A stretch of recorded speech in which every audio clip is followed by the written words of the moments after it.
আজকের এই মুবারক মাহফিলে উপস্থিত শ্রদ্ধাভাজন সভাপতি, আমন্ত্রিত মুহতারাম উলামায়ে কেরাম এবং সামনে উপস্থিত সম্মানিত হাজিরিন, আল্লাহ রাব্বুল আলামিনের দরবারে আমরা অশেষ শুকরিয়া আদায় করি। আল্লাহ পাক আমাদেরকে এই মাহফিলে শরীক হওয়ার তৌফিক দিয়েছেন, আলহামদুলিল্লাহ। হাজিরিন, আমি এখন আপনাদের সামনে যে কিছু কথা বলবো সেগুলো আজকের দিনে আমি প্রথমবার বলছি না, বরং আপনাদের এখানে আসার আগে দুপুরে খেতে বসে আমি আমার আম্মার সাথে কথাগুলো আলোচনা করছিলাম। কথার একটি ফাঁকে, মানে যে কথাগুলো বলতে চাই, কথার একটি ফাঁকে আমাদের নবী সাল্লাল্লাহু আলাইহি ওয়াসাল্লামের জীবনের কঠিন কঠিন পরীক্ষা এবং কষ্টগুলো চলে আসলো আলোচনায়। আমি বললাম, আলোচনা শেষ হওয়ার আগে দেখি আমার মায়ের চোখ থেকে পানি পড়ছে। তো আমি চিন্তা করেছি আজকে, এমনিতে আমি একটি বিষয় নিয়ে কথা বলতে পছন্দ করি বা শেষ করতে চাই একটি বিষয় শুরু করার পরে। আজকে আমরা একটু কথা বলবো আমাদের নবী সাল্লাল্লাহু আলাইহি ওয়াসাল্লামের জীবন নিয়ে। আমরা মুসলমান হিসেবে দুনিয়াতে যখন আমাদের উপরে কোনো পরীক্ষা আসে আল্লাহর পক্ষ থেকে, আমরা খুবই বিধ্বস্ত হয়ে পড়ি, হতাশ হয়ে পড়ি এবং আমরা অনেক সময় মানুষ ব্যক্তিগত পেরেশানি, ব্যক্তিগত দুঃখ কষ্টের কারণে আল্লাহর উপর থেকে মাঝে মধ্যে নাউজুবিল্লাহ বিশ্বাসও হারিয়ে ফেলে। অথচ আমরা এটি চিন্তা করি না যে আমাদেরকে এই দুনিয়াতে দেওয়ার পেছনে আল্লাহর মাকসুদ এটা নয় যে আমরা সুখে জীবন কাটিয়ে দেব, বরং এই দুনিয়াতে আল্লাহ আমাদেরকে যখন দিয়েছেন, দেওয়ার সময় আল্লাহ আমাদেরকে দেওয়ার উদ্দেশ্য বলে দিয়েছেন। বলেছেন, আল্লাযী খালাকাল মাউতা ওয়াল হায়াতা লিয়াবলুয়াকুম আইয়ুকুম আহসানু আমালা। আল্লাহ মৃত্যু এবং জীবনের এই খেলা এজন্যই তৈরি করেছেন যেন দেখতে পারেন এই সব কিছুর মধ্যে থেকেও তোমাদের মধ্যে কে ব্যক্তি নেক আমল করতে পারে। মানুষ মাঝে মধ্যে প্রশ্ন করে, বিশেষ করে যারা আল্লাহকে বিশ্বাস করে না, নাস্তিক হয়ে যায়, তাদের সবচেয়ে বড় দুটি প্রশ্ন। এর মধ্যে একটি প্রশ্ন হচ্ছে, যদি আল্লাহ থাকেন তাহলে দুনিয়াতে এত জুলুম, অবিচার, দুঃখ কষ্ট কেন? সহজ জবাব হচ্ছে, আপনি যদি একটি গাড়ি কিনে নিয়ে আসেন টয়োটা কোম্পানির, কয়েকদিন পরে আপনি গাড়িটিকে ভাঙছেন। আমি জিজ্ঞেস করলাম, গাড়িটিকে কেন ভাঙছেন? আপনি বললেন যে গাড়িটি আসমানে উড়ে না, এজন্য ভেঙে ফেলছে। স্বাভাবিকভাবেই আমার জবাব হবে যে আপনি যখন গাড়িটি কিনেছিলেন, টয়োটা কোম্পানি কি আপনাকে বলেছিল যে গাড়িটি আকাশে উড়বে? তাদের ম্যানিফেস্টোতে তো লেখা নেই আকাশে উড়বে। আপনি গাড়ি কিনেছেন মাটিতে চলার জন্য। ম্যানুফ্যাকচার যে করে, সে যে উদ্দেশ্যে এই প্রোডাক্ট বানিয়েছে, তাকে জিজ্ঞেস করুন সে কোন উদ্দেশ্যে বানিয়েছে। আল্লাহ রাব্বুল আলামিন এই দুনিয়ার জিন্দেগিকে আদল ইনসাফের মাপকাঠিতে তৈরি করেন নাই, আল্লাহ তৈরি করেছেন পরীক্ষার মাপকাঠিতে। আর আল্লাহ আদল এবং ইনসাফের মাপকাঠির জন্য আল্লাহ রাব্বুল আলামিন আখিরাত রেখে দিয়েছেন। এজন্য দুনিয়ার জীবনটা খুব সংক্ষিপ্ত, গড়পড়তা 62, 65, 70, 75 বছরের। আর আখিরাতের ব্যাপারে আল্লাহ বলেছেন, ওয়া ইন্নাদ দারাল আখিরাতা লাহিয়াল হায়াওয়ান। আসল জীবনই হচ্ছে আখিরাতের জীবন। তাহলে দুনিয়ার জীবনে যখন আমাদের উপর দুঃখ কষ্ট আসে, আমরা এটি ভেবে ক্লান্ত হওয়ার এবং আল্লাহর উপর বিশ্বাস হারানোর কোনো কারণ নাই যে আল্লাহ আমাদেরকে দুঃখ দিচ্ছেন, আমি কেন দুঃখ পাবো? যদি দুঃখ পাই তাইলে তো আল্লাহ নাই, বা এই ধরনের চিন্তা নাস্তিকরা যেগুলো করে।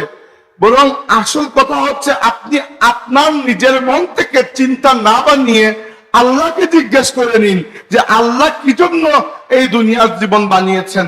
আল্লাহ আপনাকে বলে দিচ্ছেন লিয়াবলুয়াকুম, তোমাদেরকে পরীক্ষা করার জন্য। এবার পরীক্ষার হলেই যদি পরীক্ষার রেজাল্ট দিয়ে দেওয়া হয়, এটা পরীক্ষা হবে? হবে না। পরীক্ষা এজন্য দেওয়া হয় যেন দেখতে পাওয়া যায় কে ভালো আর কে খারাপ। আল্লাহ এই দুনিয়াকে বানিয়েছেন পরীক্ষার উদ্দেশ্যে, তাই আল্লাহ রাব্বুল আলামিন এই দুনিয়াকে পরীক্ষাগার আর আখিরাতকে ইয়াউমুদ্দিন বা জাযা এবং সাজার দিন বানিয়েছেন। এজন্য আমাদেরকে এটি ভাবা উচিত নয় যে আমাদের দুনিয়ার জীবনটা খুব সুখের মধ্যে কেটে যাবে, বরং আল্লাহ পরীক্ষা নেন। 2 নম্বর আরেকটি বিষয় মনে রাখবেন যে এই দুনিয়াতে প্রত্যেকটা মানুষ কোনো না কোনো পরীক্ষা দেয়, তবে পরীক্ষার প্রশ্ন সবার জন্য সেম নয়। পরীক্ষার প্রশ্ন সবার জন্য সেম নয়, পরীক্ষার প্রশ্ন আলাদা আলাদা।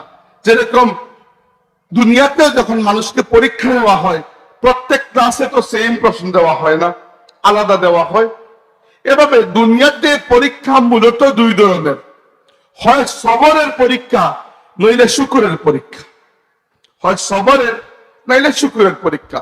সবরের পরীক্ষা হচ্ছে তাদের জন্য যারা দুনিয়াতে দুঃখ কষ্ট পায়, সুখ শান্তি তেমন নাই, দারিদ্রতা, অশান্তি, পেরেশানি, রোগ বালাই, আরো নানান কিছু, এদের জীবনটা হচ্ছে সবরের পরীক্ষা। বরং এটি একটু সহজ, কারণ এই পরীক্ষা আল্লাহ সারা জীবন নেন না, যে কয়েকদিন নেন। আপনি যদি আল্লাহর উপর বদ ধারণা না করে সবর করে থাকতে পারেন, সবর মানে এই নয় যে হাত পা আটিয়ে বসে থাকবেন। আপনি চেষ্টা করবেন অবস্থা উন্নতি করার, কিন্তু আল্লাহর প্রতি খারাপ ধারণা করবেন না। যদি সবরের মধ্যে কাটিয়ে দিতে পারেন, তাহলে সবরের যে মহা বিনিময় আপনি পাবেন সেটি আপনি কল্পনা করতে পারবেন না। আর আরেকটি হচ্ছে দুনিয়ার জীবন, আরেকটি পরীক্ষা হচ্ছে শুকরের পরীক্ষা। শুকরের পরীক্ষা তাদের জন্য যারা দুনিয়ার জীবনটা বড় সুখে কাটায়। আল্লাহ দেখতে চান যে এরা সুখে আমাকে ভুলে যায় নাকি আমাকে স্মরণ রাখে। শুকরের পরীক্ষাটা কঠিন, কারণ শুকরের পরীক্ষা দুনিয়াতে আপনি বুঝতেই পারবেন না যে আপনি সত্যি শুকর আদায় করছেন নাকি করছেন না। হাসরের ময়দানে গিয়ে দেখা যাবে আসলে আপনি পরীক্ষায় পাশ করেছেন কিনা। কারণ অনেক সময় দেখা যায় মানুষ যখন সাকসেসফুল হয়ে যায়, সফল হয়ে যায়, আর্থিক দিক থেকে হোক অন্যান্য দিক থেকে হোক, তখন মানুষ মনে করতে চেষ্টা করে বা এটি চিন্তা করতে শুরু করে যে এটি আল্লাহর দয়ার দান নয়, মনে হয় এটি আমার যোগ্যতার ফলেই আমি পাচ্ছি। একজন মানুষ নতুন নতুন টাকা পয়সা আসছে, সে খুব আলহামদুলিল্লাহ সুবহানাল্লাহ পড়বে, নামাজও করবে, সবকিছু কয়েক বিলিয়ন ডলারের মালিক হওয়ার পরে যে টাকাগুলো আসবে স্বাভাবিকভাবেই তার মনে হবে এটি তো আমার হাতের কামাই। একজন মানুষ খুব জনপ্রিয়, প্রথম দিকে যখন মানুষ তাকে চিনছে তখন সে ইস্তেগফার করবে, আল্লাহর কাছে তাওবা করবে এবং পানাহ চাইবে যে আল্লাহ আমাকে যেন ফিতনায় না পায়। যখন খুব বেশি পপুলার হয়ে যাবে, সারা দেশের মানুষ তাকে চিনে, তখন কিন্তু অহংকার আস্তে আস্তে বাড়তে থাকে, তাই না? শুকর বড় কঠিন জিনিস। আল্লাহ আমাদেরকে এত এত নিয়ামত দিয়েছেন যার শুকর কোনোদিনও আদায় করা সম্ভব নয়। কুরআন শরীফে আল্লাহ বলেছেন ওয়া ইন তাউদ্দু নি'মাতাল্লাহি লা তুহসুহা, তোমরা যদি আল্লাহর নিয়ামতকে গণনা করতে যাও কখনোই নিয়ামতকে গণনা করে শেষ করতে পারবে না। অতএব দুনিয়ার জীবন পরীক্ষার জীবন, বুঝানোর এটি উদ্দেশ্য। সামান্য দুঃখ কষ্ট আসলেই পেরেশান হবেন না। আর খবরদার এই প্রশ্ন কখনোই করবেন না যে আল্লাহর কাউকে পেলেন না, আমার উপর কেন দুঃখ দিচ্ছেন। এই প্রশ্ন করার অধিকার আপনার নাই। যদি আপনার জীবন আপনার মর্জি মাফিক হতো তাইলে এই প্রশ্ন করতে পারতেন। যেহেতু আল্লাহ আপনাকে দুনিয়াতে আপনার মর্জিতে পাঠান নাই, যেহেতু আপনার হায়াত আল্লাহ আপনাকে আপনার মর্জিতে দেন নাই, আপনার রিজিক আপনার মর্জিতে নয় আল্লাহর মর্জিতে, আপনার মা বাবা আপনার মর্জিতে নয় আল্লাহর মর্জিতে, আপনার জন্মস্থান আপনার মর্জি নয় আল্লাহর মর্জিতে, আপনার বংশ আপনার মর্জি নয় আল্লাহর মর্জিতে, আপনার মৃত্যু আপনার মর্জিতে নয় আল্লাহর মর্জিতে। অতএব আমার উপর কেন আল্লাহ এগুলা বিপদ আসে এই প্রশ্ন করার অধিকার আপনার নেই।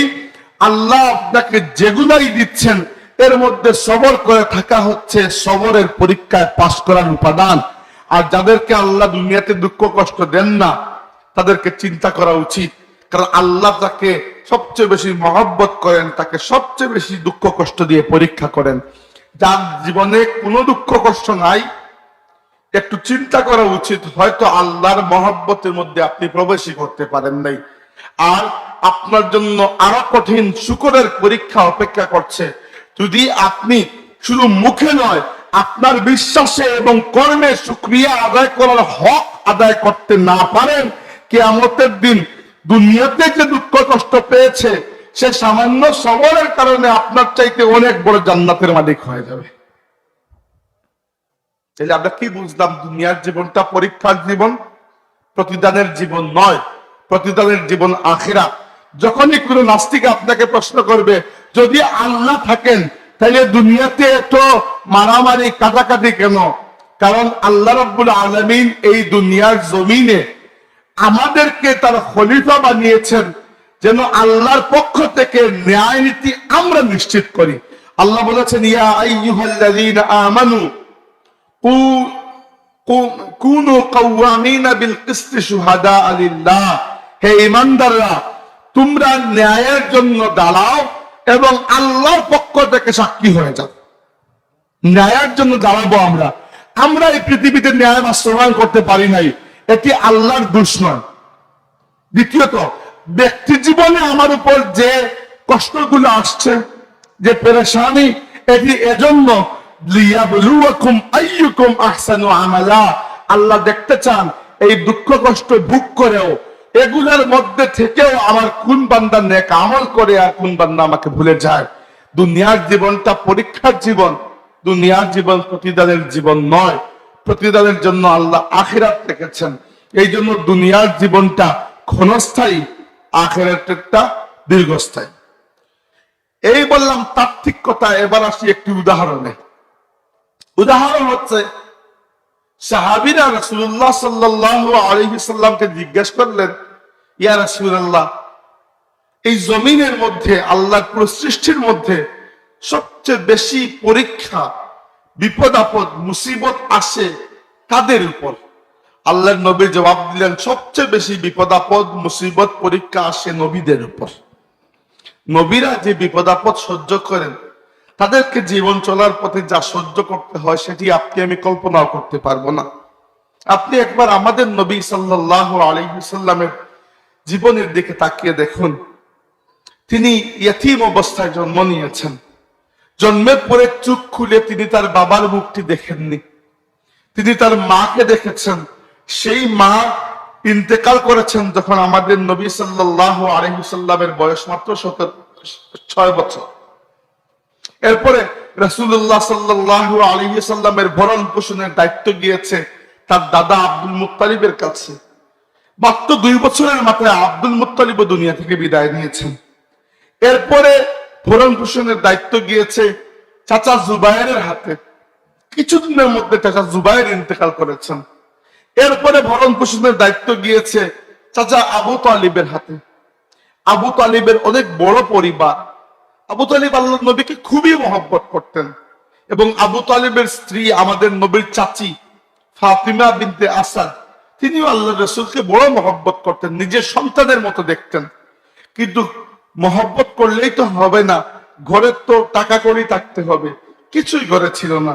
আল্লাহর নবী নিজে মেষ চড়াতেন সামান্য পয়সার বিনিময়ে। হাদিসে এসেছে কারারিত, সামান্য পয়সার বিনিময়ে আল্লাহর রাসূল মেষ চড়াতেন কুরাইশদের এবং অর্থ চাচার সংসারের যোগান দিতেন। এরকম কাটলো ছেলেবেলা। এবং এই সময়ও রাসূলুল্লাহ সাল্লাল্লাহু আলাইহি সাল্লামের মধ্যে যে কোয়ালিটি গুলো ডেভেলপ হয়েছে, আরবের যাদের অন্তর্চক্ষু আছে তারা বুঝতে পারত যে ইনি সাধারণ কেউ নন। আল্লাহর নবী মানব সেবায় নিজেকে রত করে দিতেন, আরবদের ঝগড়াঝাটি ভাঙ্গাতেন, আরবদের মধ্যে সুলহ করাতেন, বন্ধুদেরকে সম্মান করতেন, আত্মীয়কে সম্মান করতেন, মেহমানকে সম্মান করতেন। যে মানুষ হাত পাতত তার হাতকে খালি ফিরিয়ে দিতেন না, অসহায়ের বোঝা বহন করতেন, দুর্বলের গায়ে চাদর চড়িয়ে দিতেন, অভাবী মানুষের বুকে খাদ্য তুলে দিতেন। এই গুণগুলো আরবের মধ্যে যার মধ্যে সবচেয়ে বেশি ছিল তিনি আমাদের নবী সাল্লাল্লাহু আলাইহি ওয়াসাল্লাম। এই অবস্থায় বড় হলেন। বড় হওয়ার পরে আল্লাহ রাব্বুল আলামিন কিছুটা অবস্থা সম্পন্ন করে দিলেন, কারণ আরবের ধনাঢ্য মহিলা সাইয়্যিদা খাদিজা রাদিয়াল্লাহু আনহা ব্যবসার জন্য আল্লাহর রাসূলকে হায়ার করলেন ম্যানেজার হিসেবে। রাসূলুল্লাহ সাল্লাল্লাহু আলাইহি ওয়াসাল্লাম খাদিজা রাদিয়াল্লাহু আনহার ব্যবসা নিয়ে সিরিয়ায় গেলেন এবং ব্যবসা করে ফিরে আসার পরে আল্লাহর হাবিবের সততায় মুগ্ধ হয়ে খাদিজা রাদিয়াল্লাহু আনহা বিয়ের প্রস্তাব দিলেন। যখন খাদিজা রাদিয়াল্লাহু আনহার সাথে বিয়ে হয়ে গেল, তখন আল্লাহর হাবিবের অবস্থা, দুনিয়াবী অবস্থা, আর্থিক অবস্থা কিন্তু উন্নত হলো এবং সারা জীবন তিনি বড় হয়েছেন মাহীন, বাবাহীন, দাদাহীন, প্রায় বলতে গেলে শিশুকালটা কেটেছে পরিবারহীন। আল্লাহ রাব্বুল আলামিন খাদিজার মাধ্যমে আমাদের নবীর পরিবার বানিয়ে দিলেন। খাদিজা রাদিয়াল্লাহু আনহার ঘর থেকে আমাদের নবী সাল্লাল্লাহু আলাইহি ওয়াসাল্লামের 6 জন সন্তান হলেন, 4 জন কন্যা, 3 জন পুত্র, 2 জন পুত্র। 4 জন কন্যা, 2 জন পুত্র। 4 কন্যা, বড়জন জাইনাব, এরপরে রুকাইয়া, এরপরে উম্মে কুলসুম, এরপরে ফাতিমা। আর 2 পুত্র, বড় পুত্র কাসিম, 2 নম্বর পুত্র আব্দুল্লাহ। এই 6 সন্তান রাসূলুল্লাহ সাল্লাল্লাহু আলাইহি ওয়াসাল্লামকে আল্লাহ দিয়েছেন আমাদের মা খাদিজা রাদিয়াল্লাহু আনহার ঘরে। খাদিজা রাদিয়াল্লাহু আনহার অঢেল সম্পদ। একদিন আল্লাহর নবী সাল্লাল্লাহু আলাইহি ওয়াসাল্লাম বাইরে গেছেন, ঘরে এসে ফিরে চাদর মুড়ি দিয়ে ঘুমিয়ে আছেন। খাদিজা রাদিয়াল্লাহু আনহা জিজ্ঞেস করলেন, কি হয়েছে, আপনার মন খারাপ কেন? রাসূল সাল্লাল্লাহু আলাইহি ওয়াসাল্লাম বললেন যে আমি একটু মক্কার বাইরে গিয়েছিলাম, দেখলাম একটা গোত্র বেদুইন কিছু মানুষ মক্কার বাইরে এসেছে, এত মানুষ বসা, কারো কাছে খাবার মতো কিছু নাই, বাচ্চারা কাঁদছে, একটা রুটিও নাই যে খাবার মতো তাদেরকে। আর আমার যদি টাকা পয়সা থাকতো আমি মানুষগুলোকে সাহায্য করতাম। খাদিজা রাদিয়াল্লাহু আনহার মনে বড় ব্যথা হলো। তিনি বললেন, আপনি একবার যান, গিয়ে মক্কার 3 জন মানুষের নাম বলে দিলেন, একটু বড় মানুষ, ওদেরকে নিয়ে আসেন।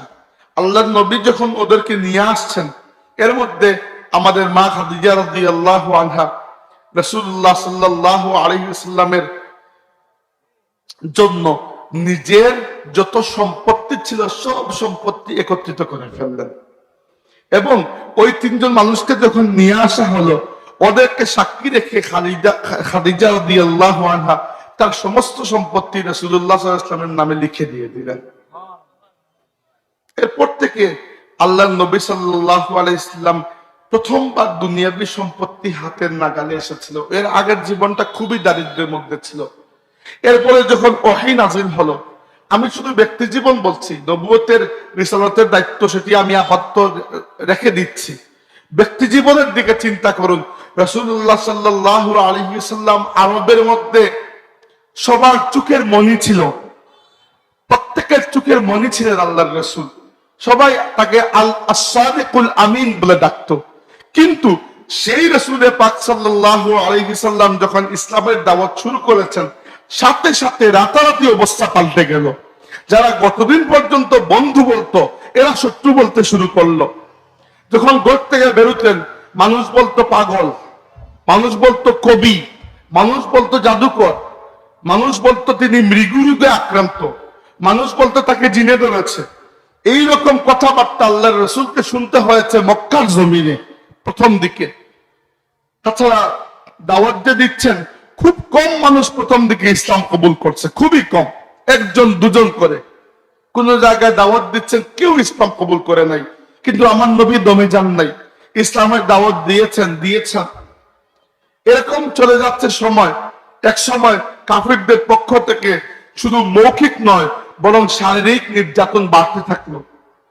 বিশেষ করে দুর্বল সাহাবী যারা ছিলেন, এর উপরে তো অকাট্য জুলুম আল্লাহর নবী দেখেছেন। একদিন হেঁটে যাচ্ছেন, যাওয়ার সময় দেখলেন এক সাহাবী ইয়াসির রাদিয়াল্লাহু আনহু, তিনি কৃতদাস ছিলেন। তার স্ত্রী সুমাইয়া রাদিয়াল্লাহু আনহা তিনিও কৃতদাসী ছিলেন, এবং তাদের পুত্র আম্মার ইবনে ইয়াসির রাদিয়াল্লাহু আনহু, উনাদেরকে তাদের মুনিব আবু জাহেল খুঁটির সাথে বেঁধে পিটাচ্ছে, কারণ তারা ইসলাম কবুল করেছেন। আল্লাহ নবী পাশ দিয়ে গেলেন, ওরা কাঁদছে, উম্মত কাঁদছে, নবীর মন কাঁদবে না? অথচ তিনি কিছুই করতে পারেন নাই, কারণ তার সেরকম তখন শক্তি ছিল না, সাথে মানুষই ছিল 3-4 জন মাত্র। আল্লাহ নবী তাকিয়ে দেখেছেন এবং বলেছেন, ইসবির আলা ইয়াসির ফা ইন্না মাওইদাকুমুল জান্নাহ, হে ইয়াসিরের পরিবার সবর করো, তোমাদের জন্য আমি জান্নাতের ওয়াদা করে যাচ্ছি। এইরকম সাহাবীদের উপর জুলুম হয়েছে। আল্লাহ নবী কাবা শরীফের ছায়ায় বসে আছেন, সাহাবীরা এসেছেন, হাত ফাটা মুখ ফাটা, কাফিররা পিটিয়েছে, এসে জিজ্ঞেস করেছেন, ইলা মাতা ইয়া রাসূলুল্লাহ, ইয়া রাসূলুল্লাহ এগুলা আর কিভাবে, কতদিন চলবে? আল্লাহ নবী বলেছেন, সবর করো, অস্থির হয় না। তোমাদের আগেও এরকম জাতি ছিল যারা শুধুমাত্র ইসলাম কবুল করার কারণে তাদেরকে অর্ধেক মাটির মধ্যে পুঁতে ফেলে করাত দিয়ে জ্যান্ত কেটে 2 টুকরো করা হয়েছে। লোহার চিরুনি আগুনে গরম করে সেটি দিয়ে শরীরের গোশত টেনে টেনে ছিঁড়া হয়েছে। শুধু ইমানের জন্য এরকম কষ্ট সহ্য করতে হয়েছে আগের বিভিন্ন নবীর উম্মতকে। এরপরে আল্লাহ সাহায্য এসেছে। তোমরা অস্থির হয় না, একসময় আল্লাহ রাব্বুল আলামিন তোমাদের মাধ্যমে দুনিয়াকে এমন বিজয় দান করবেন, এমন শান্তি দান করবেন যে সানা এলাকা থেকে হাদ্রামাউত পর্যন্ত একজন মানুষ হেঁটে যাবে আর সে আল্লাহ ব্যতীত কাউকে ভয় পাবে না। ওটা দুনিয়া এত শান্ত হবে যে কোনো মানুষের উপর জুলুম করবে না। আল্লাহ তোমাদের হাতে দুনিয়াতে এই শান্তি নিয়ে আসবে। রাসূলুল্লাহ সাল্লাল্লাহু আলাইহি ওয়াসাল্লামের পরীক্ষার জীবন এরপরে আরো বাড়তে লাগলো। এক সময় মক্কাবাসী মিলে আল্লাহর হাবিব সাল্লাল্লাহু আলাইহি ওয়াসাল্লামের পুরো গোষ্ঠীকে, পুরো বনু হাশিম গোত্রকে 3 বছরের জন্য নির্বাসন বা জেলের মধ্যে বন্দী করে দিল। বর্তমান যুগে যেরকম জেল ছিল, আগে সেরকম জেল ছিল না। তখন কি হতো, সামাজিক ভাবে বয়কট করা হতো, যে ওনাদের সাথে কোনো ক্রয় বিক্রয় আমরা করবো না, কথাবার্তা বলবো না, উনাদেরকে মক্কায় থাকতে দেব না। আল্লাহ নবী সাল্লাল্লাহু আলাইহি ওয়াসাল্লামের সাথে তার পুরো পরিবার এবং আত্মীয় স্বজন 3 বছর পর্যন্ত মক্কার বাইরে একটি পাহাড়ের উপত্যকায় জীবন কাটিয়েছেন। 3 বছর। এমনও দিন গেছে যখন কোনো খাবার নেই, কারণ বাজার থেকে কেউ খাবার বিক্রিও করে না। এই অবস্থায় দিন কেটেছে। এরপরে যখন এসেছেন ফিরে, আমাদের মা খাদিজা রাদিয়াল্লাহু আনহা ইন্তেকাল করেছেন। আস্তে আস্তে আপনারা মাঝে মধ্যে আমরা আমাদের প্রিয়জনকে হারিয়ে ফেলি, এই ব্যথা সহ্য করার মতো নয়, তাই না? আমাদের নবী সাল্লাল্লাহু আলাইহি সাল্লামকে আল্লাহ 7 জন সন্তান দিয়েছিলেন, 7 জন। এর মধ্যে 6 জন সন্তান আল্লাহর নবী নিজের হাতে কবরে রেখেছেন। ওরা 6 জন সন্তান আল্লাহর নবী দুনিয়াতে থাকাকালীন ইন্তেকাল করেছেন। 6 জন সন্তান। একমাত্র ফাতিমা রাদিয়াল্লাহু আনহা রাসূলুল্লাহর ইন্তেকালের পরে ইন্তেকাল করেছেন। বাকি 7 সন্তানের মধ্যে 6 জন আল্লাহর নবী দুনিয়াতে থাকতে ইন্তেকাল করেছেন। আপনার জীবনে কি দুঃখ? এর থেকে বেশি দুঃখ তো আল্লাহর নবীকে পোহাতে হয়েছে। এরপরে মক্কার মানুষ আবু তালিবের ইন্তেকালের পরে, চাচা আবু তালিব যতদিন ছিলেন ততদিন পর্যন্ত কেউ সরাসরি আক্রমণের সাহস পায় নাই। শারীরিক ভাবে দুর্বল সাহাবীদের উপর আঘাত করেছে, কিন্তু আল্লাহর নবীর উপর সরাসরি কথা বলার সাহস, কথা বলতো কিন্তু আঘাত করার সাহস পায় নাই। যখন আবু তালিব ইন্তেকাল করেছেন, তো আল্লাহর নবী সাল্লাল্লাহু আলাইহি ওয়াসাল্লাম আরো একা হয়ে গেছেন। কারণ আল্লাহর রাসূলের 2 জন বড় সাপোর্টার ছিলেন। ঘরের ভেতর আমাদের মা খাদিজা রাদিয়াল্লাহু আনহা, আর ঘরের বাইরে আল্লাহর নবীর চাচা আবু তালিব। ঘরের বাইরে এই 2 জন ছিলেন মূল শেল্টার। খাদিজা এবং আবু তালিব 2 জনই মাত্র 1 মাসের ব্যবধানে ইন্তেকাল করলেন। আল্লাহর নবী আরো একা হয়ে গেলেন। এরপরে শুরু হলো মক্কার জমিনের নির্যাতন। সিজদায় গিয়েছেন উকবা ইবনে আবু মুঈত, এক কাফের, সে উঠে পচা নাড়ি বুড়ি এনে উপরে চাপিয়ে দিয়েছে। তার মেয়েরা এসে কোনো মতে সেগুলো সরিয়ে বাবাকে উদ্ধার করেছে। নামাজে দাঁড়িয়েছেন, আবু জাহেল পেছন থেকে কাপড় গলার মধ্যে পেঁচিয়ে ধরেছে, ফাঁস লাগিয়ে হত্যা করবে বলে। আরো এরকম নির্যাতন। হেঁটে যাচ্ছেন, আরেকজন উমাইয়া ইবনে খালাফ মুখের মধ্যে থুতু দিয়ে দিয়েছে, আল্লাহর রাসূলের মুখের মধ্যে থুতু দিয়েছে। এইরকম অবস্থায় মক্কার জীবনের শেষ দিকটা 13 বছর মক্কা শরীফে দাওয়াত দিয়েছেন, 13 বছর। অথচ 13 বছরে মক্কার কুল আবাদীর সংখ্যা ধরেন 10 থেকে 15,000 তৎকালীন সময়। অথচ ইসলাম কবুল করেছে মাত্র 128 থেকে 30 জন মানুষ। আপনার কি মনে হয় আল্লাহর নবী কি নাউজুবিল্লাহ বক্তা হিসাবে কমজোর ছিলেন? না। কিন্তু সেই স্তব্ধ সমাজে, কুফরির মধ্যে ডুবা সেই সমাজে এই 130 জন মানুষ বের করে আনতে আল্লাহর নবীর 13 বছর লেগে গিয়েছে। আর পরবর্তী 8-9 বছরে ইসলাম এভাবে ছড়িয়েছে যে আল্লাহর নবী যখন দুনিয়া থেকে বিদায় নিয়েছেন তখন প্রায় 1.25 লক্ষ সাহাবী দুনিয়াতে রেখে গিয়েছিলেন। আর উনি দুনিয়া থেকে বিদায় নেওয়ার 17 বছরের মধ্যে মুসলমানরা 3টি মহাদেশে ইসলামের বিজয় পতাকা উড়িয়ে দিয়েছেন। আপনি গাছে ফুল দিচ্ছেন, গাছের নিচে কোন সময় ফুল ফুটাবেন ওটি একমাত্র আল্লাহ ব্যতীত কেউ জানেন না। রাসূল সাল্লাল্লাহু আলাইহি ওয়াসাল্লাম যখন হিজরত করলেন, হিজরতের সময় মক্কার প্রত্যেকটি গোত্র থেকে এক একজন যুবক খুলা তরবারি হাতে আল্লাহর রাসূলের ঘর ঘেরাও করে রেখেছে যে আমরা মুহাম্মদ সাল্লাল্লাহু আলাইহি ওয়াসাল্লামকে হত্যা করব। নাউজুবিল্লাহ। তারা বলেছে যে আমরা মক্কা ছেড়ে যেতে দেব না, নইলে তিনি পরে মক্কায় আবার আক্রমণ করবেন, আমরা তাকে হত্যা করে ফেলবো। জিবরাইল এসেছেন, ইয়া রাসূলুল্লাহ আপনার পুরো ঘর ঘেরাও করা, কি করব? আপনি এক মুষ্টি বালি হাতে নিন। আল্লাহর নবী এক মুষ্টি বালি হাতে নিলেন এবং বিসমিল্লাহ বলে পড়লেন, শাহাতিল ওযুহ, এই কথা বলে নিক্ষেপ করলেন। চতুর্দিকে যত কাফির ছিল সবার চোখের মধ্যে বালি প্রবেশ করলো।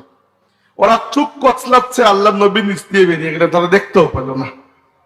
রাসূল সাল্লাল্লাহু আলাইহি ওয়াসাল্লাম মদিনা শরীফে যাবেন, মক্কা থেকে মদিনা তৈয়বা উত্তর দিকে। আল্লাহর নবী উত্তর দিকে না গিয়ে উল্টো দক্ষিণ দিকে রওনা দিয়ে দিলেন এবং দক্ষিণ দিকে রাসূলুল্লাহ সাল্লাল্লাহু আলাইহি ওয়াসাল্লাম একটি পাহাড়, গারে সৌর, ওই পাহাড়ের গুহার মধ্যে 3 দিন 3 রাত পর্যন্ত আবু বকর রাদিয়াল্লাহু আনহুর সাথে অবস্থান করেছেন। 3 দিন 3 রাত। যখন মনে করেছেন যে মক্কার কাফিররা আর খোঁজাখুঁজি করছে না, শান্ত হয়ে বসে গেছে, তখন তিনি অট্টা থেকে নেমেছেন এবং উত্তর দিকে হাঁটা শুরু করেছেন। বর্তমান জেদ্দা হয়ে ওই সাগরের কিনারে কিনারে হেঁটে মদিনা শরীফে গিয়ে পৌঁছেছেন। মদিনার পৌঁছার পরে নিজের কোনো ঘর নেই। সাহাবী আবু আইয়ুব আনসারী রাদিয়াল্লাহু আনহুর ঘরে মেহমান হয়েছেন এবং সেই ঘরে আল্লাহর নবী সাল্লাল্লাহু আলাইহি ওয়াসাল্লাম 1 মাসের মতো ছিলেন। এই সময়ের মধ্যে আল্লাহর নবী নিজের ঘর বানান নাই, তিনি আল্লাহর ঘর মসজিদ বানিয়েছেন, মসজিদে নববী বানিয়েছেন এবং এই মসজিদে নববী পরবর্তীতে ইসলামের মূল মারকাজ হয়েছে। এই মসজিদে নববীতে আল্লাহর নবী সাল্লাল্লাহু আলাইহি ওয়াসাল্লাম যে কাজ করেছেন, সবচেয়ে বড় যে চ্যালেঞ্জের কাজ ছিল, আরবরা নিজের গোত্রকে খুব মহব্বত করত আর অন্যের সাথে খুব তাদের দুশমনি ছিল। এইরকম আরবদের সংস্কৃতি ছিল, এরকম সবসময় এই গোত্রের সাথে এই গোত্রের ঝগড়া, এই গোত্রের সাথে ওই গোত্রের ঝগড়া। আল্লাহর নবী মক্কা থেকে যারা এসেছেন হিজরত করে আর মদিনার সাহাবী যারা, ওই 2 ধরনের সাহাবীদের মধ্যে ভ্রাতৃত্বের বন্ধন লাগিয়ে দিয়েছেন এবং এমন ভাই ভাই বানিয়ে দিয়েছেন যে এরা একে অন্যের হাত ধরে আল্লাহর দ্বীনের জন্য নিজের প্রাণ বিসর্জন করে দিয়েছে। দুনিয়ার ইতিহাসে এরকম ভ্রাতৃত্ব আর দেখা যায় নাই। আল্লাহর নবী তার সাহাবীদের মধ্যে যেরকম ভ্রাতৃত্ব বানিয়েছেন, আমরা তো খুব হুট করে উম্মতের ঐক্য ভেঙে দিতে চাই। একটা মাসলা মাসাইলের মধ্যে পার্থক্য হয়ে গেলে আমরা ঝগড়া জাতি লাগিয়ে নতুন একটি দল আবিষ্কার করে ফেলি, নতুন ফিরকা আবিষ্কার করে ফেলি। আল্লাহর নবী সাল্লাল্লাহু আলাইহি ওয়াসাল্লাম আরবদের কট্টর গোত্র প্রথাকে ভেঙে ইসলামের ভ্রাতৃত্ব দিয়ে মানুষকে সৌন্দর্য উপহার দিয়েছেন।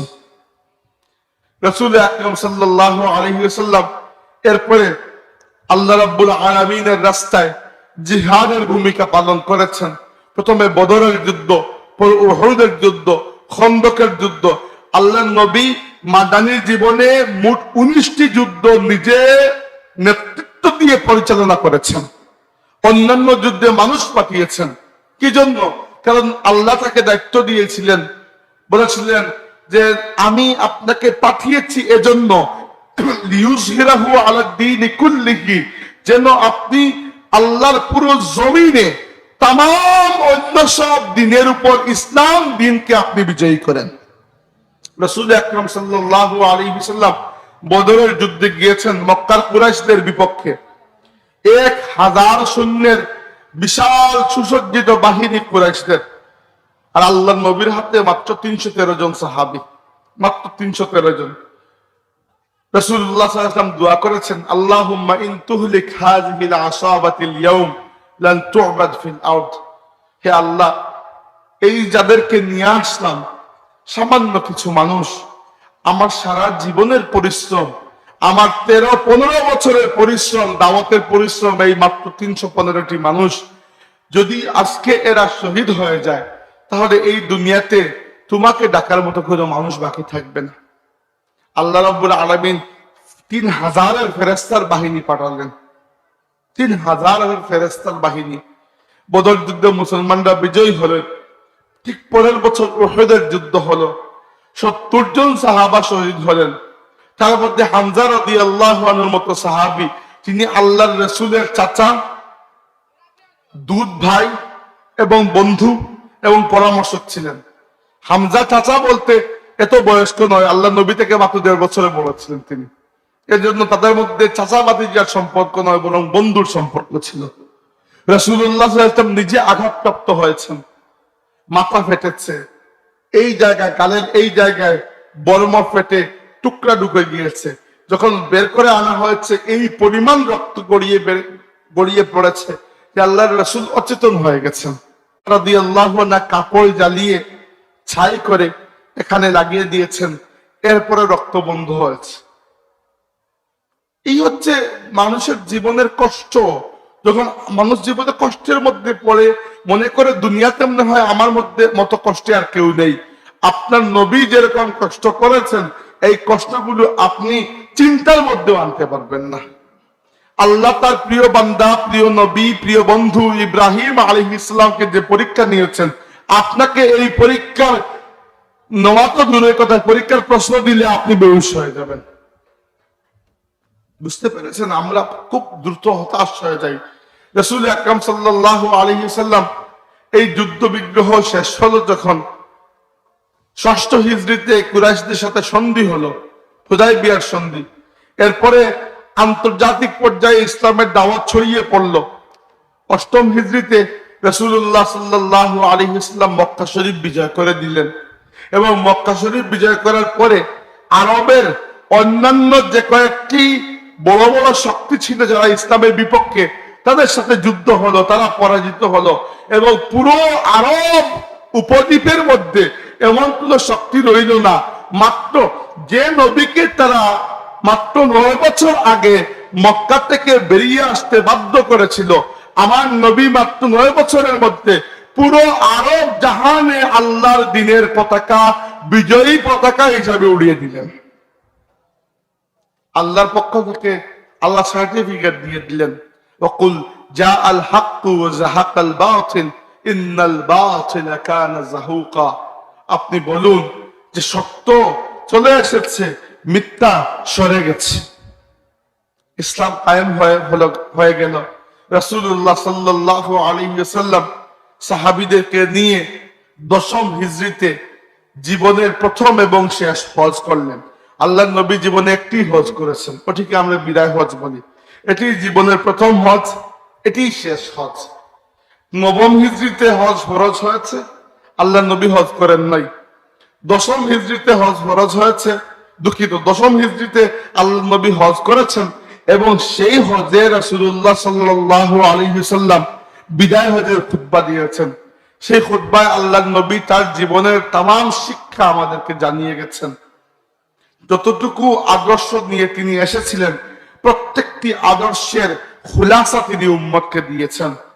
বলেছেন আমরা মানুষে মানুষে ভাই ভাই, বলেছেন ভেদাভেদ না করার জন্য, উঁচু নিচু সাদা কালো কোনো ভেদাভেদ না করার জন্য, কে আরব কে অনারব, কে কালো কে সাদা, কে সামাজিক ভাবে উঁচু কে নিচু, কে ধনী কে দরিদ্র।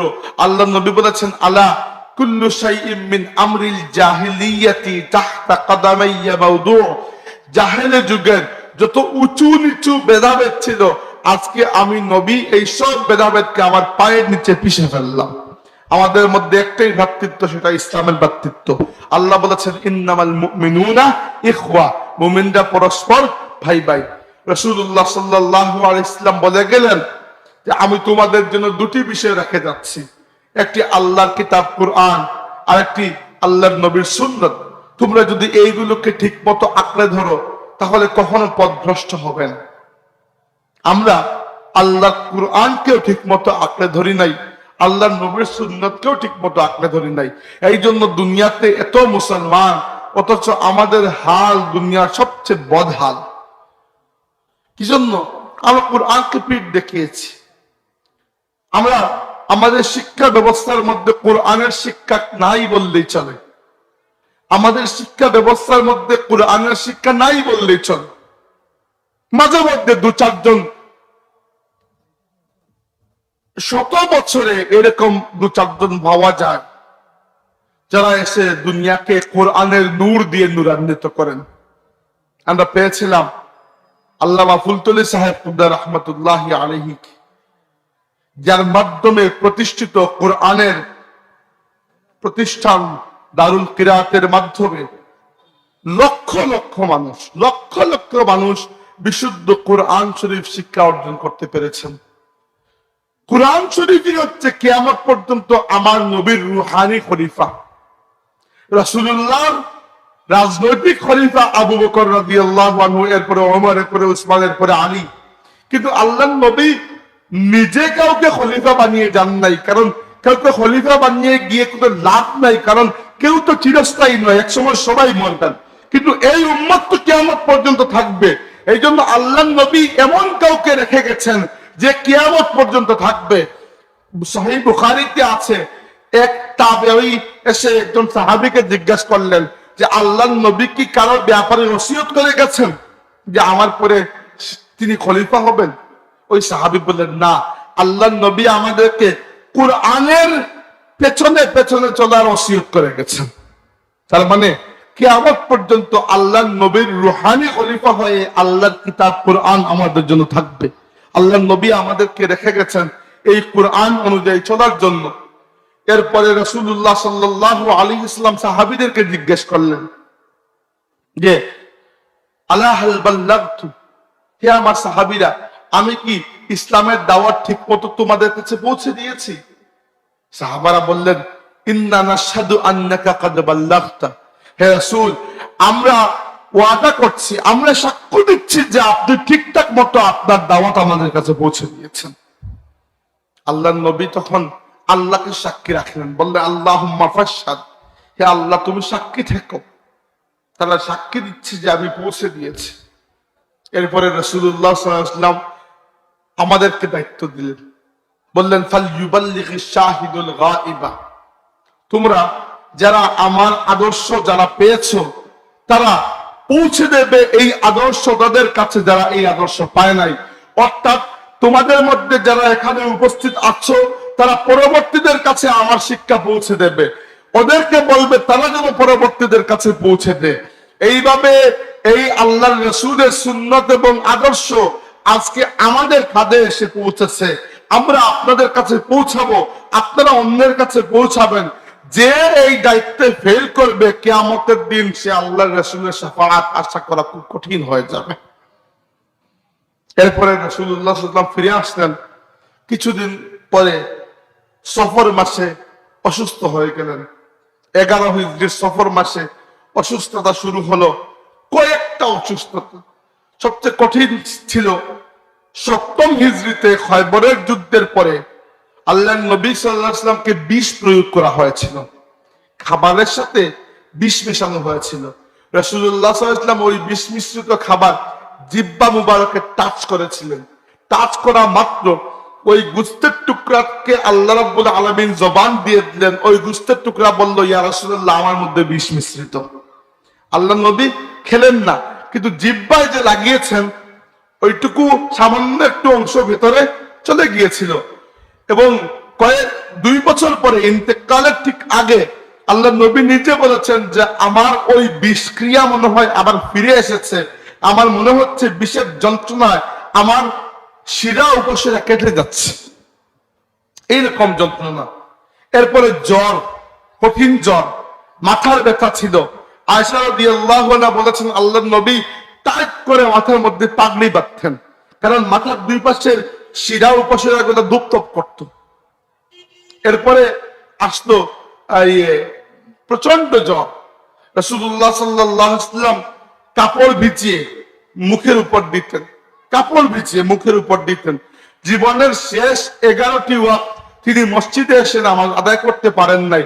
আল্লাহ রাসূলের জায়নামাজে আবু বকর রাদিয়াল্লাহু আনহু নামাজ আদায় করেছেন। আয়েশা সিদ্দিকা রাদিয়াল্লাহু আনহা বলেছেন, সহিহ বুখারী এবং সহিহ মুসলিমের মুত্তাফাকুন আলাইহি হাদিস, আয়েশা রাদিয়াল্লাহু আনহা বলেছেন, আমি কাউকে ইন্তেকালের সময় এত কষ্ট সহ্য করতে দেখি নাই আল্লাহর রাসূলকে যেরকম কষ্ট সহ্য করতে দেখেছি। কারণ কি, আল্লাহ যাকে সবচেয়ে বেশি মহব্বত করেন, আল্লাহ তাকে সবচেয়ে বেশি দুঃখ কষ্টের পরীক্ষার মধ্যে ফেলেন। আল্লাহ দেখেন আমার বান্দা সবচেয়ে বেশি মহব্বত আমার জন্য যে করে ওই দাবিতে ঠিক থাকতে পারে কিনা।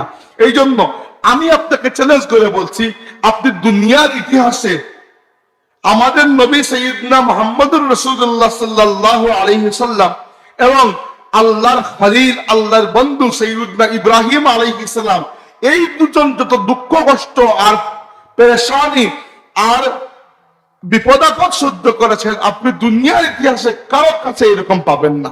আল্লাহ আর কাউকে এত বড় পরীক্ষা নেন নাই। আপনাদেরকে আমি প্রথমেই হাদিস পড়েছি, আল্লাহ নবী বলেছেন যে আল্লাহ সবচেয়ে বেশি পরীক্ষার মধ্যে ফেলেন, দুঃখ কষ্টের মধ্যে ফেলেন তার নবীদেরকে।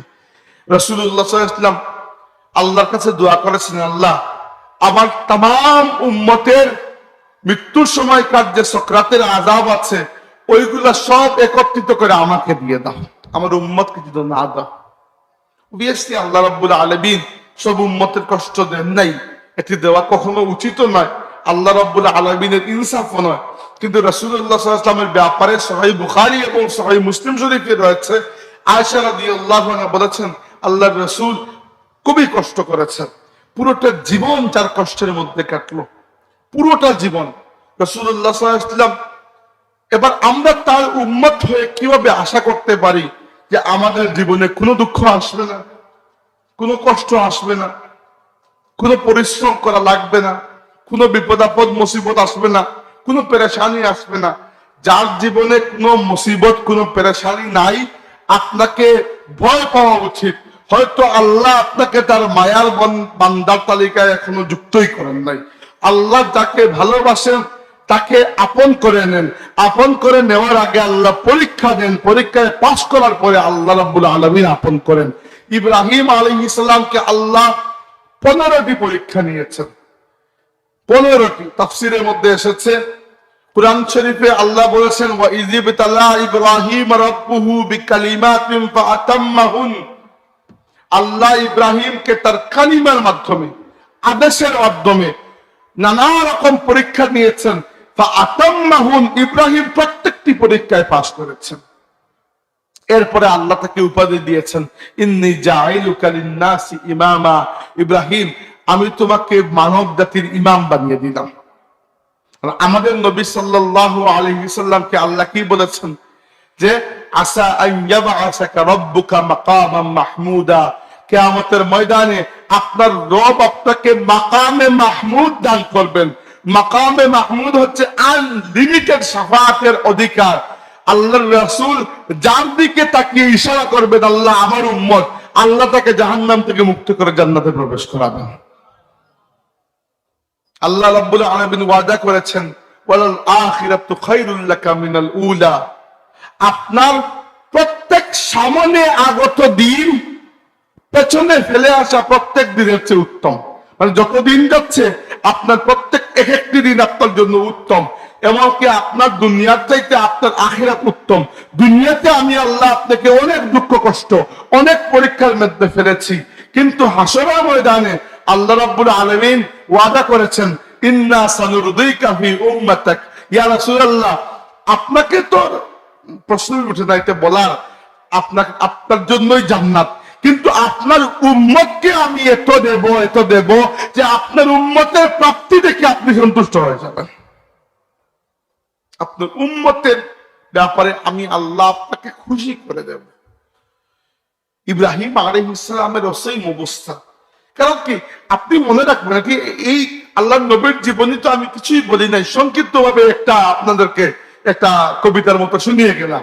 জীবনী অনেক কিছু বাকি রয়ে গেছে, আমি শুধু ফোকাস করেছি পরীক্ষার উপর, মুসিবতের উপর, দুঃখ কষ্ট বিপদ আপদের উপর। কি জন্য? আমরা যেন বুঝতে পারি যে আমাদের জীবনটা ফুলের বিছানায় কাটানোর জন্য আল্লাহ দেন নাই।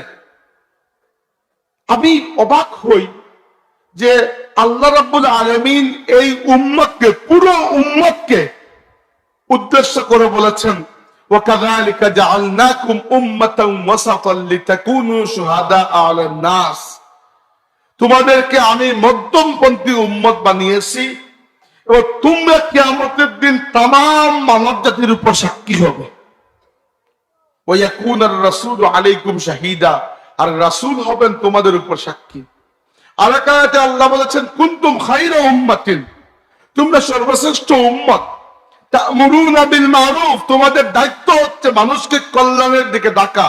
ওয়া তানহাউনা আনিল মুনকার, অকল্যাণের কাজ থেকে বিরত রাখা। ওয়া তু'মিনুনা বিল্লাহ, আল্লাহর উপর ঈমান আনা। পুরো উম্মতকে দায়িত্ব দিয়েছেন আল্লাহর নবী। পুরো উম্মতকে বলেছেন, ফালইউবাল্লিগিশ শাহিদুল গায়বা, তোমরা আমার আদর্শ বাকিদের কাছে পৌঁছে দিও। অথচ আমি মাঝে মধ্যে সিরিয়াসলি অবাক হয়ে যাই যে আমাদের সাধারণ মুসলমান ভাইয়েরা ইসলামকে শুধুমাত্র হুজুরদের ব্যাপার মনে করেন, এবং এটি আমাদের জন্য বড় ক্ষতির একটি কারণ। আমরা মনে করি ইসলামের উপর কোনো আঘাত আসলে হুজুরে সামলাবেন, ইসলামের জন্য কোনো মুসিবত আসলে ওটা মোল্লা মৌলবীদের বিষয়। এরকম যদি করেন আপনারা, তাহলে আমি আশঙ্কা করছি কিয়ামতের দিন হয়তো আটকে যাবেন আপনারা। আপনার আর কিছু না হোক, সারা দুনিয়াকে আপনার বোঝানো লাগবে না। আপনি যদি আপনার ঘরে ইসলাম প্রতিষ্ঠা করতে না পারেন, তাহলে কি করলেন? আর আপনি যদি আপনার ঘরে ইসলামের দাঁড়ি হতে না পারেন, তাহলে আপনি ফেল হয়ে গেলেন। আল্লাহ আপনাকে উদ্দেশ্য করে বলেছেন, ইয়া আইয়ুহাল্লাযীনা আমানু কু আনফুসাকুম ওয়া আহলিকুম নারা, হে ঈমানদাররা, তোমরা তোমাদের নিজেদেরকে জাহান্নামের আগুন থেকে বাঁচাও, তোমাদের পরিবারকেও বাঁচাও। আপনার পরিবার যদি জাহান্নামী হয়ে যায়, এখানে কোনো মোল্লা মৌলবী আর হুজুরের দোষ নয়, আপনার দোষ। বর্তমানে ইসলামের উপর নানামুখী আঘাত আসছে, একটু এইগুলো সম্পর্কে সচেতন হন, আপনার পরিবারকে সচেতন করুন, আপনার ঘরে নামাজ কায়েম করুন, আপনার বাচ্চা কার সাথে চলে, কিভাবে চলে, স্কুল মাদ্রাসায় গিয়ে কি শিখে, ঠিক মতো আল্লাহর উপর ঈমান নিয়ে বড় হচ্ছে কিনা, সহিহ আকীদার উপর আছে কিনা, ঠিক পথে আছে কিনা, আপনি নামাজ পড়ছেন কিনা, সম্পদের যাকাত দিচ্ছেন কিনা, টাকা পয়সার মধ্যে সুদ ঢুকলো কিনা, চাকরিতে ঘুষ নেন কিনা, এইগুলো যদি আপনি না দেখেন, তাহলে এই সামান্য জীবনটা আপনি হয়তো সামান্য সুখে কাটিয়ে দেবেন। না আপনি সবরের পরীক্ষায় পাস করলেন, না শুকরের পরীক্ষায় পাস করলেন। আমাদের গ্রাম অঞ্চলে সুদের হার বাড়তেছে ধীরে ধীরে। এর চাইতে নিকৃষ্ট জিনিস আল্লাহর জমিনে আর কিছু হতে পারে না। এর চাইতে নিকৃষ্ট জিনিস ইসলামে সবচেয়ে নিকৃষ্ট কাজ হচ্ছে শিরক, আল্লাহর সাথে শরীক করা। আর এটা আকীদার ক্ষেত্রে, মানে আপনি যদি আল্লাহ ছাড়া অন্য কাউকে বা আল্লাহর সাথে অন্য কাউকে মাবুদ বিশ্বাস করেন। এরপরে 2 নম্বর নিকৃষ্ট বিষয় হচ্ছে সুদ। সুদের চাইতে নিকৃষ্ট কোন বিষয় ইসলামে আর নাই, এর থেকে বড় কোনো গুনাহ নাই। আল্লাহ বলেছেন ফাইল্লাম তাফআলু ফাযানু বিহারবিন মিনাল্লাহি ওয়া রাসূলিহি, যদি সুদ না ছাড়ো তাহলে আল্লাহ এবং রাসূলের সাথে যুদ্ধ করার জন্য প্রস্তুত হয়ে যাও। করেন আল্লাহর সাথে যুদ্ধ। আল্লাহর রহমত তো দূরের কথা, আপনাকে আল্লাহ তার বিপক্ষে যুদ্ধে দাঁড় করাবেন, রাসূলের বিরুদ্ধে আপনাকে যুদ্ধে দাঁড় করাবেন। আল্লাহ নবী বলেছেন লানাল্লাহুর রিবা ওয়া আকিলাহু ওয়া মুকিলাহু ওয়া কাতিবাহু ওয়া শাহিদাইহি, আল্লাহ লানত করেছেন সুদখোরের উপর, যে সুদ দেয় তার উপর, যে সুদ নেয় তার উপর, যে সুদের দলিল লেখে তার উপর, যে সুদ দলিল লেখার সময় সাক্ষী থাকে তার উপর।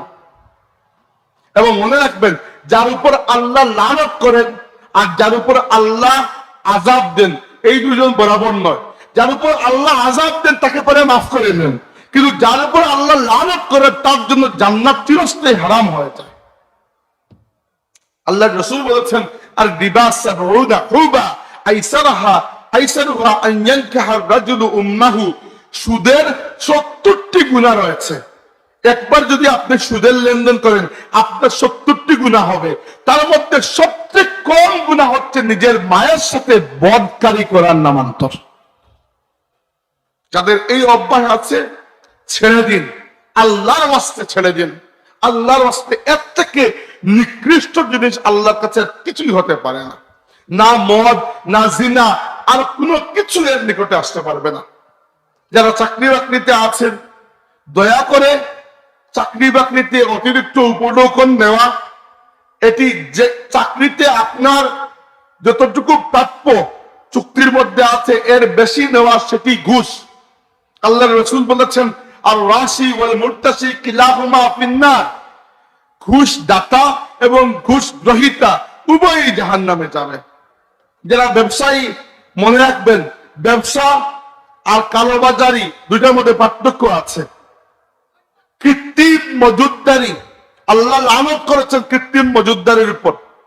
বাজারের মধ্যে উদাহরণস্বরূপ চাল আছে, আপনাদের বাজারে হয়তো সব মিলিয়ে 5 জন চালের ব্যবসায়ী, আর বাজারের মধ্যে 200 কেজির মতো চাল আছে।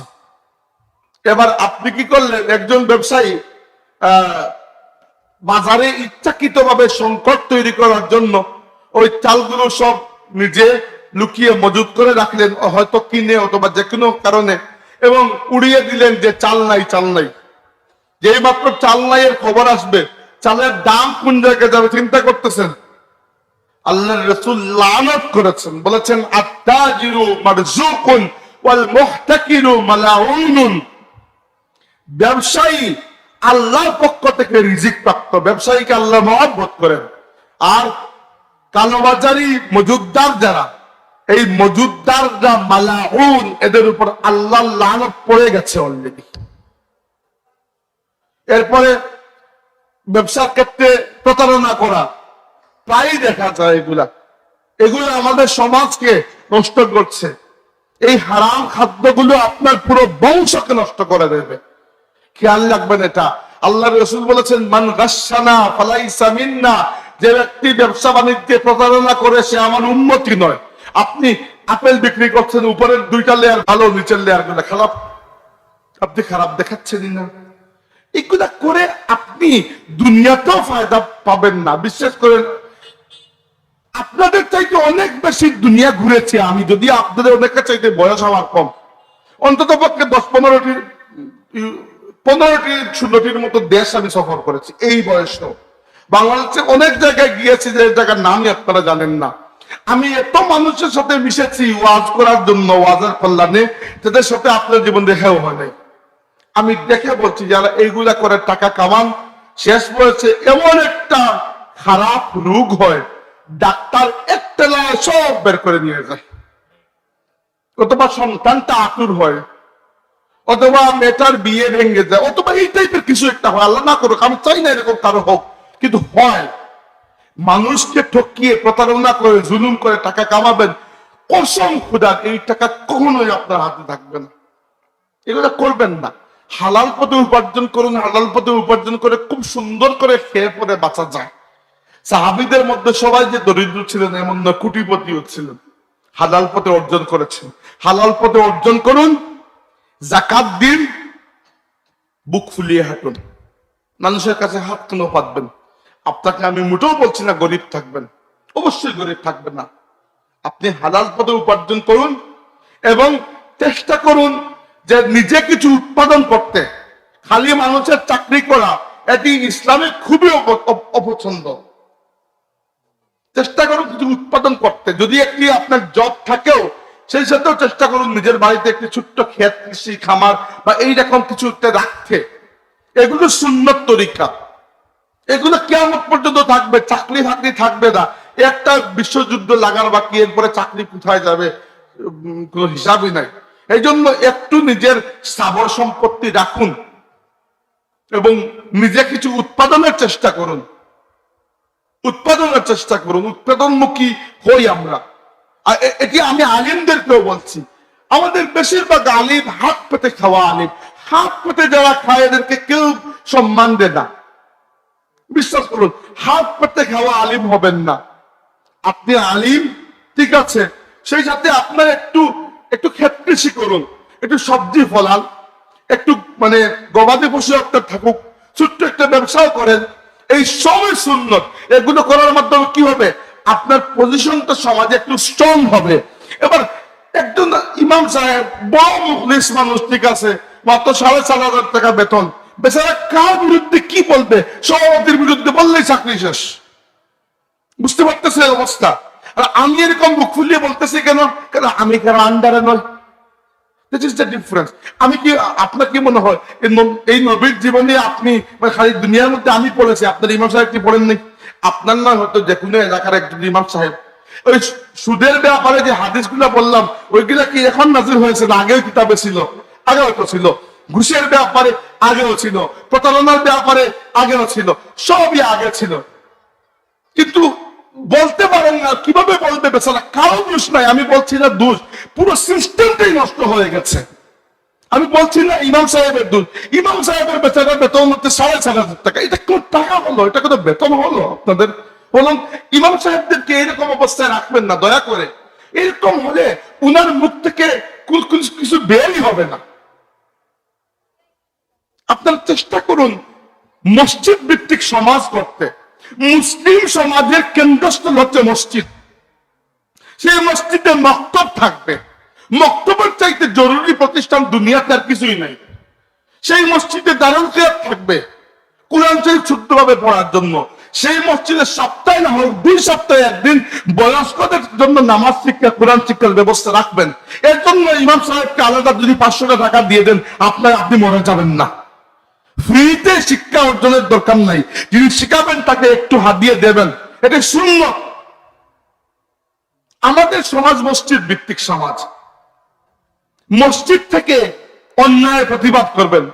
আপনার এলাকার মধ্যে বখাতে ছেলে পেলে ঘুরে বেড়ায়, উদাহরণ দিচ্ছি, আপনার এলাকা বলতে আপনার এলাকা বোঝাচ্ছি না, মেয়েদেরকে ডিস্টার্ব করে, সমস্যা করে, তো আপনি কি শুধু তাকিয়ে দেখবেন নাকি? আপনার কিছু করার দায়িত্ব নাই এখানে? একটু কন্ট্রোল নিজের হাতে নিন। পুরো দিন ধর্ম দেশ সবকিছুকে হুজুরদের কাঁধে আর মানে রাজনীতিকদের কাঁধে চাপিয়ে দিয়ে আপনি খালি নিজের চিন্তায় আছেন। মুসলমান স্বার্থপর হতে পারে না, মুসলমান অন্যের জন্য চিন্তা করে। ইমাম সাহেবের বেতন বাড়ান, তার জবানটা খুলে দিন। দুনিয়াতে 2-1টা কথা হয়তো শুনে নেবেন, এটা আপনার ভালো লাগবে না।